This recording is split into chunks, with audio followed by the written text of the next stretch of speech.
Salutare și bine v-am găsit la un nou episod din Istoria Bisericii la un espresso. Am uitat să fac introducerea. Istoria Bisericii la un espresso, pe care voi gusta acum pentru că e foarte bun. Am cam tras din el înainte. Astăzi vom discuta un pic, probabil un pic mai mult, zic și eu, că deja mi se pare că mă lungesc prea mult.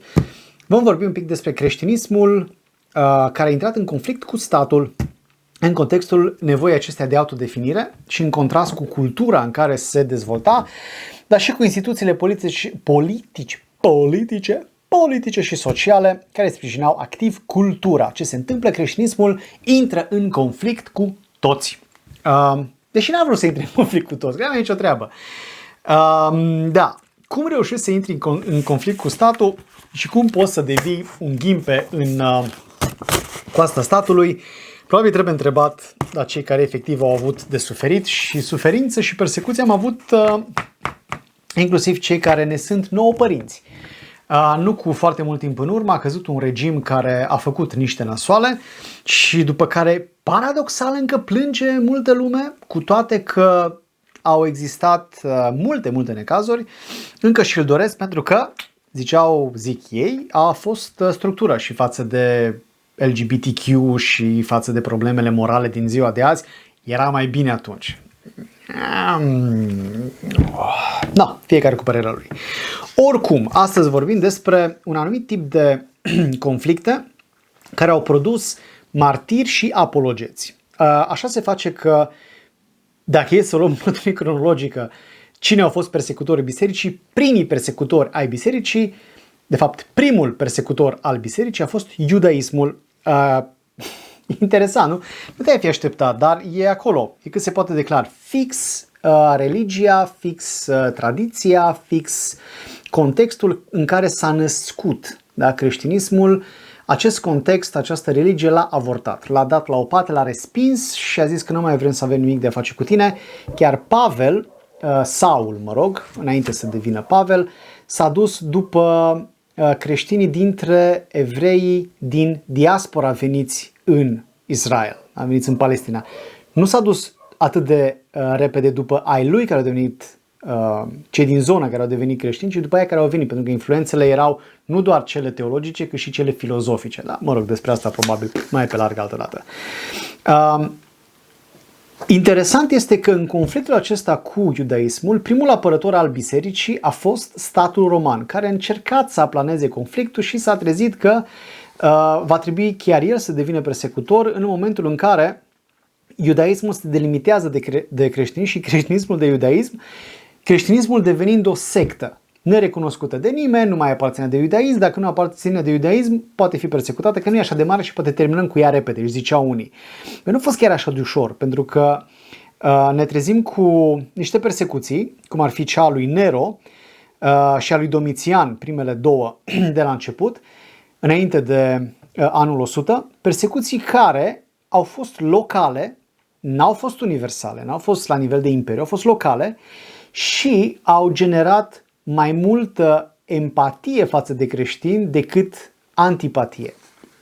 Din nou, e adevărat, putem intra în multe detalii despre ce a făcut Nero și de ce a persecutat pe creștini, dar ideea nu este atât de important de ce, deși e important de ce, nu mă înțelegi greșit, dar este important să înțelegem și reacția oamenilor la ce s-a întâmplat acolo. Văzând această împopoțonare a lui Nero, care a și plătit ulterior cu la vida loca pentru ce a făcut, undeva începe să se creeze o dinamică între lumea antică și acești creștini care au fost crucificați, arși, schingiuiți, cam în mod gratuit. Pentru ce? Pentru orgoliul unui împărat, dar totuși, cine se crede împăratul? I don't know, God on earth, zic și eu. Așa că, încet, se creează această dinamică, dialog mult mai tensionat, dar mult mai util între creștini și lumea din afară și e ce nu vreau să fiu din nou înțeles greșit ca și cum creștinii mergeau pe străzi și vorbeau liber despre credința lor, dar au devenit mult mai vizibili, mult mai căutați. Și interesant, ar fi bine pentru noi, unii dintre noi, nu chiar toți, și trebuie să fac mențiunile astea, că cine oricum nu se simte, nu se simte, ar fi bine să nu jucăm cartea martirajului oricum. martirajele din biserica primară trebuie recunoscute, trebuie validate, trebuie înțelese, trebuie respectate, trebuie să cinstim memoria celor care au murit, dar nu facem din cartea martirajului o carte din asta universal valabilă, de parcă toți creștinii la început au fost persecutați peste tot pe unde a fost. Nu-i cazul. Unele persecuții au fost locale, altele au fost la nivel de imperiu, dar niciodată nu s-a aplicat o persecuție universală, complet universală, care să acopere Imperiul Roman de la graniță la graniță. Niciodată. Ba mai mult, de cele mai multe ori, dacă din nou mă slujește bine memoria, păgânii trăiau bine cu creștini sau trăiau în pace pentru că existau relații comerciale și era bine să faci comerț, că din asta trăiai. Acolo unde se făceau persecuțiile avem tot felul de contexte ciudate. De exemplu, al lui Nero și al lui Domitian o știm. Dar vorbim și despre niște pierderi care trebuie recunoscute, adică familii distruse, copii morți, părinți morți, oameni care au scris frumos despre experiența lor și mărturile lor ne rămân nouă ca exemplu de trăire creștină.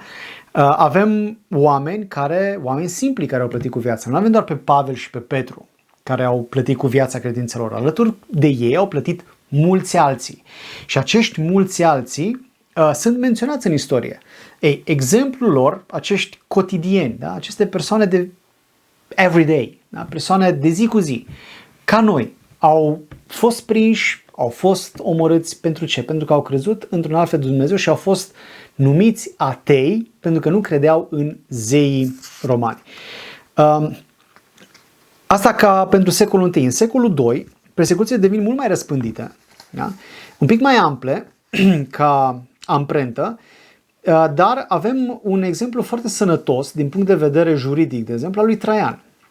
Individul probabil că este părintele românilor, Traian și Decebal, dar omul avea un spirit practic și în discuția lui cu Pliniu, în corespondența lui cu Pliniu, care stăpânea peste o regiune cu foarte mulți creștini, Pliniu îl întreabă: mărite împărate, cum să administrăm problema creștinilor? Și omul îi zice, împăratul: băiatule, dacă tot vrei să persecuți, eu îți recomand să nu persecuți. Lasă-i să-și vadă de treabă. Dacă cineva se plânge și are dovezi și mai departe, poți să persecuți, dar nu folosi resursele statului ca să faci persecuții, pentru că după aia pierdem toți. Spiritul lui a fost în ton cu ideea mai mare de administrator al Imperiului, pentru că zicea: dacă nu persecut, voi arăta slab. Dacă persecut, iar poate să-mi sară ideea că eu dau resursele statului aiurea și facem prăpăd pentru nimic. Deci, într-un fel, Traian echilibrează balanța justiție-interes pentru a ieși în favoarea tuturor. Nu vreau să-l scuz pentru ce s-a întâmplat, dar trebuie văzută problema într-o perspectivă un pic mai amplă. Că nouă e foarte ușor să vorbim despre ura față de creștini, care a existat, nu se poate nega, doar că ura asta față de creștini, pe lângă împărații care i-au urât de moarte din perspectivă teologică, filozofică și mai departe, mari urâtori ai creștinismului au fost vecinii lor. Așa cum și astăzi ai câte un vecin printr-o biserică care merge și dă cu subsemnatul la câte un șefuț, să zicem, despre ce faci tu pe Facebook sau ce faci tu în viața cotidiană, tot așa existau informatori și pe vremea aia, doar că informatorii aia mergeau la autorități și spuneau: ăștia erau la noi acolo creștini, știți, în 2 case mai jos.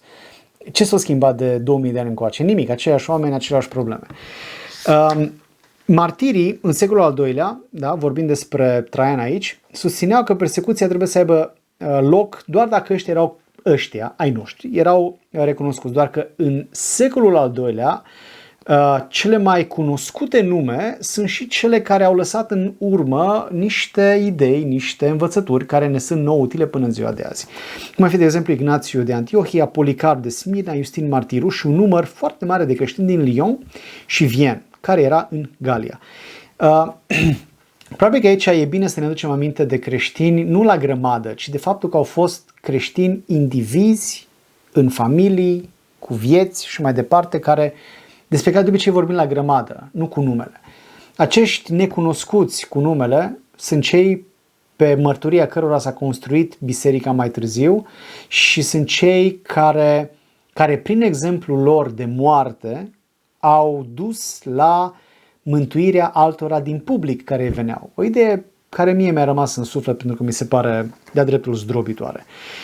Secolul al III-lea are parte de mai multă pace religioasă, dar persecuțiile devin mai severe. Paradoxal, ai și mai multă pace, dar și intensitatea acestor persecuții devine mult mai severe, iar mâna lui Septimiu Sever și a lui Decius împreună cu Valerian sunt printre cele mai aspre. Oricum, persecuțiile constau de obicei în pedeapsa cu moartea. Pentru cei care aderau la religii exclusiviste, cum ar fi iudeismul și creștinismul, nu au fost persecutați doar creștinii, dar au fost printre cei mai persecutați. De ce? Pentru că nu aduceau jertfe înaintea zeilor păgâni și astfel nu obțineau certificatele acelea care atestau că jertfa a fost adusă. Da? Așa că ne trezim în cele din urmă cu un anume Dioclețian care a dus cea mai puternică și printre ultimele campanii de persecuție împotriva creștinilor și aici vorbim despre expulzare din armata creștinilor, despre distrugerea clădirilor, distrugerea scrierilor, în speranța că totul se va reduce la un fel de zero absolut. Și nu s-a întâmplat. Pur și simplu, fratele meu, nu s-a întâmplat. Tot ce a fost persecuție a dus către alte biserici, către un avânt nou, pentru că se cam curăța, hai să zicem, superficialitatea din biserică. Cei care oricum nu aveau ce face în biserică, ci erau doar cu renumele sau erau doar pentru anumite beneficii sau de zi sau pleca și mai departe. Ce este totuși demn de notat este că persecuțiile încep să dispară odată ce apare în plan Constantin cel Mare și el împreună cu Licinius emite edictul de la Milan din 313 și de aici începe practic creșterea creștinismului. Constantin ce face împreună cu Licinius este să transforme creștinismul într-o religie legală alături de celelalte religii legale, deja legale. Până la creștinismul, singura religie legală din Imperiu, mai este o leacă, dar sub domnia lui Constantin în faza asta ajungem. Și este o fază interesantă. Acest mariaj al statului cu biserica a fost aclamat de către unii și a fost blamat de către alții și a lăsat pe foarte mulți indiferenți. Indiferent de cât de indiferenți suntem, este totuși, din nou, important de știut că în această perioadă, în raport cu sau ca reacție față de acuzațiile acelor vecini cu privire la modul în care se închină creștinii, apar apologeții. Apologeții nu-și cer scuze pentru ce cred, ci dau dreaptă socoteală pentru credința pe care o au la toate nivelurile. Da? Deci nu vorbesc doar cu cei care erau la firul ierbii și contestau creștinismul undeva de jos. Ăștia sunt oameni care au dat răspuns și acuzațiilor puerile și acuzațiilor bine conturate, filozofice, politice și mai departe. Deși persecuțiile pornesc de obicei de la zvonuri, la zvonistică și informații false, cum ar fi, de exemplu, și despre asta am mai discutat și în sezonul 1, ce înseamnă zvon sau informație falsă. Se adună creștinii la oaltă și se știe despre ei că se numesc frați și surori între ei. Fratele meu, frați și surori, o familie incest. Vă dați seama că este o tâmpenie colosală, dar funcționa. Apoi, ei se adună și îl cinstesc pe unul, nu știm exact cum îi spune, Crestos, nu știu, noi în calitate de cei din afara bisericii, nu știm exact cine ăsta, dar mănâncă trupul și sângele lui ăsta. Păi, canibalism, frate, noi cum putem să avem așa ceva la noi în societate greco-romană? Nu se poate. Ăștia sunt o piazărea pentru noi. Bineînțeles că nu se întâmplă nimic din toate astea, dar ne trezim cu această tagmă dintre creștini, a creștinilor, care iau head-on toată zvonistica, toate argumentele și încearcă să se combată apărând valorile creștinismului, tocmai ca să vorbească pe limba celor mulți. Da? Și ne trezim că avem niște scrieri care contracarează toate acuzațiile astea și argumentează în favoarea gândirii creștine, arătând valoarea ei într-o vreme în care nu mulți se ridicau să vorbească pentru creștinism. Deci, într-un altfel spus, acești creștini își cam puneau viața la bătaie.